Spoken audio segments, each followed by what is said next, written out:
Here's the story. There's the song.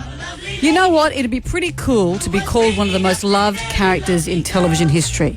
And I think Cindy Brady is that. The person playing Cindy Brady all those years ago was Susan Olsen, and she's in Australia for the Supernova Expo. Thrilled to have her on the show. Hello, Susan. I'm thrilled to be here. Look at you. And, I know everybody always does this.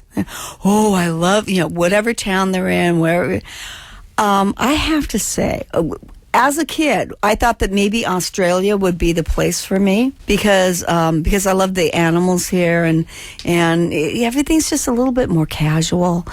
And the nicest people, and you meet everybody at these expos, the conventions, and nicest people I've ever seen. Really? Yeah. Right. Well, we'll take that as a great compliment. Thank you. Me Well, personally. I like you guys. Well, look, let's talk about Cindy for a minute because we've all embraced Marsha, and now to have you in Australia yes. is wonderful. What your memories of that time? I imagine when I was watching you as a kid that you were living the dream. Were you living the dream? Well, it was hard work. I mean, I wouldn't recommend it for, and I do teach acting for children. I wouldn't recommend it for every child.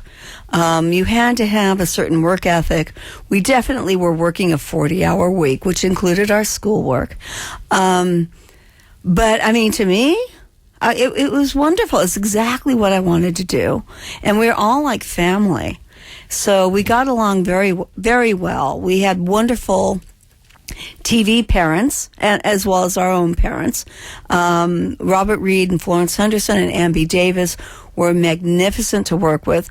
We really were living the dream in terms of the best television cast you could ever work with.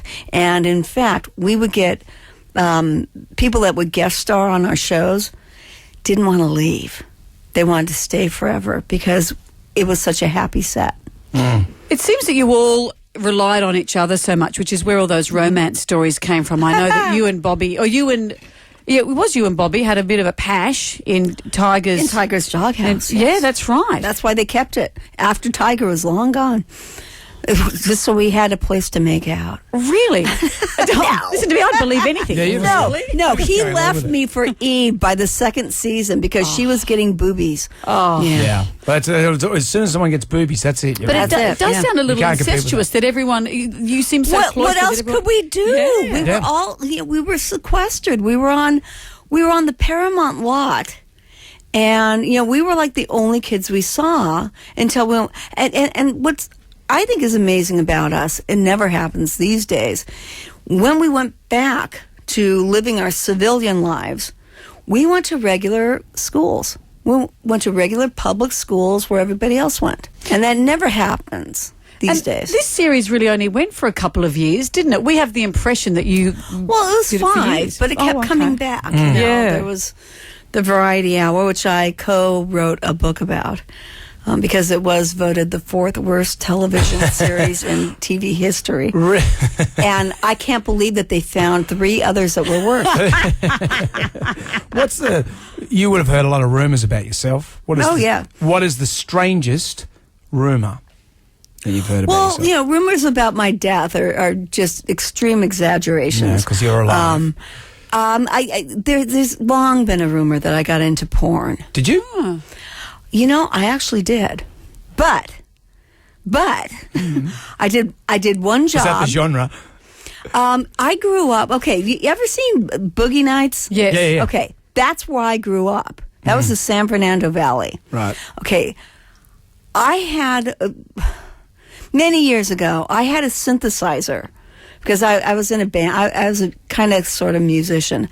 And I had a friend who edited porn films. He said, "Can you make spaceship noises with your synthesizer?" And I said, "Yes, I can." He gave me $50. I provided the sound effects for Love Probe from a Warm Planet. Wow. Wow, so that's my porn title. That's what you've been in there. That's my credit, yeah. There was much to do about Cindy's lisp, and you just said synthesizer, so clearly you never really had a lisp, but did you act that? No, I did. So you had a lisp. I got teased all my life for it. When I was 19, I was at the American Academy.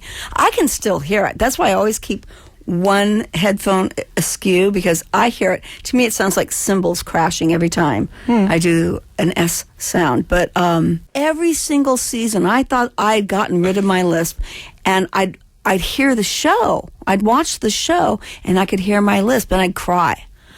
I still lisp. So, it wasn't until I was 19 that we finally just nailed it. And got rid of Kitty Carryall. We never had the Kitty Carryall doll here, but I was just so excited by the notion of it. I do have one of the mass-produced Kitty Carryall dolls. She is the oddest doll. She's wearing blue eyeshadow. She kind of sort of has breasts.